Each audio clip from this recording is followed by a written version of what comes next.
Then something else incredible happened to Ralph Jacob in 1953. He met Miss Ann Smith, his bride-to-be. Ralph's fraternity brother, John, was dating Miss Ann's roommate. Set up on a blind date. It was a picture-perfect fate. Curfew was 10 p.m. He drove a friend's car. There was an entire group, and oh, Miss Ann Smith threw that Ralph for a loop. You really married him? Next was a picnic. She describes him as quiet and shy. He seems to overcome that shyness and is quite a talkative guy. Wait, that's good. Ann and Ralph dated for a year and a half. Much of their courtship was via letter.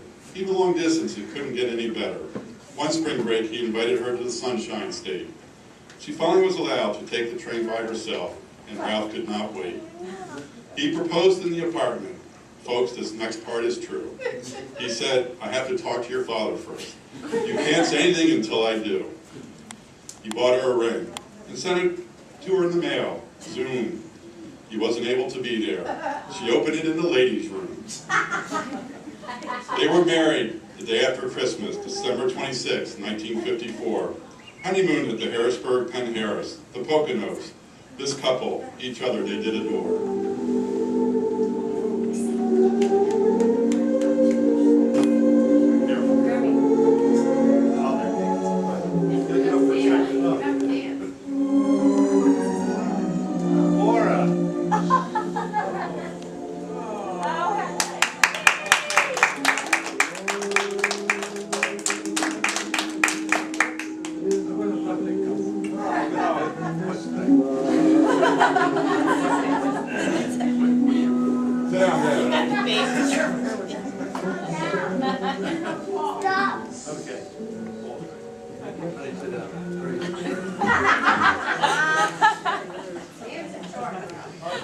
Yeah.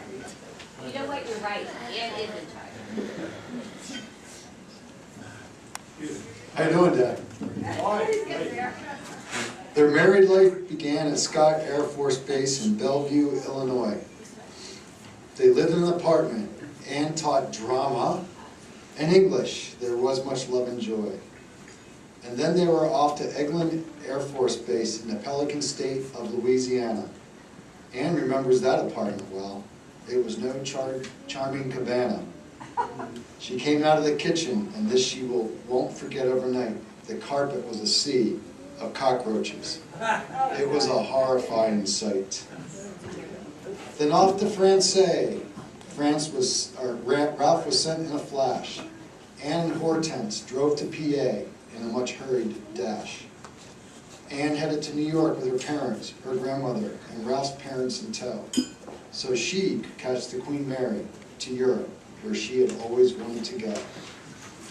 They lived in a room in France with a bathroom down the hall.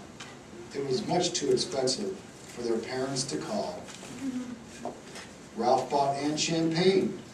It cost all of 50 cents. He cooled it outside the window. At the time, that made the most sense. Ralph bought a station wagon for $50. They traveled Europe for 4 months. Ann found out she was pregnant and headed back to the U.S. in a rush. Back to Louisiana. It was hot. Oh, it was so hot. Ralph came home for a summer. Vive la France. This was not. Lo and behold, on August 29th, 1956, a son arrived, the first of 4. They called him Ralph J. And there's, oh, so much more. Ann flew home to Maryland with little J and moved in with Ralph Sr. and Hortense in Knoll, PA. They bought a tiny little red brick house one bright shiny day. And the boys kept coming. Barry arrived December 1st, 1957. Ralph was then on at Westinghouse, attending night school. Ann was in heaven. While Ann was attending Ralph's graduation at Drexel University in 1961, she went into labor. June 18th, Paul couldn't wait. They happily welcomed their 3rd son. Good job, guys. and Ralph and Jay and Paul and Barry as they continued to thrive, but in 1962 they outgrew their little house and moved to Westchester to Serpentine Drive.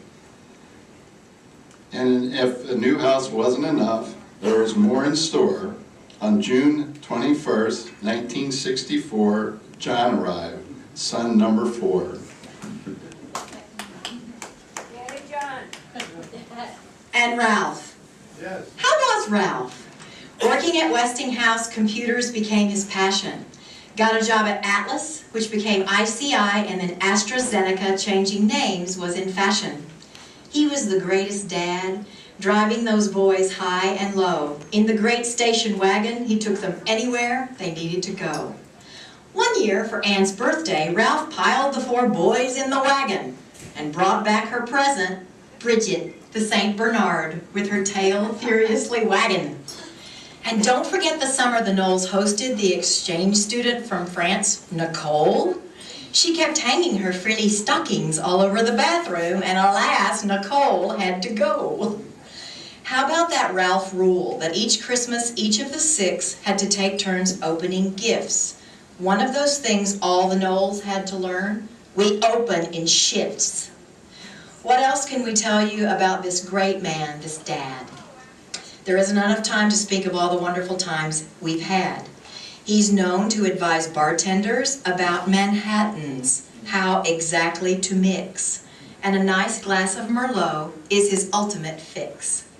When Anne was asked about the most memorable trip, France is what she chose. They made no reservations, they rented a car, they just drove. Of course, in France, there was that mishap where Ralph put their rental car in the wrong gear. They almost crashed into a pile of cars, which was resting quite near. When asked to tell stories, there is nothing he skips. With an unbelievable memory, story after story, he carefully rips. And when Anne was asked about the one thing we must mention, what would that be? She smiled as she said, "He is a true romantic to me. He never met a stranger, loves people, and is very sincere. To celebrate this amazing man, it's why we're all here." How to close this affair? What should we do, Gia? What better than to close with a number from his favorite, Mamma Mia?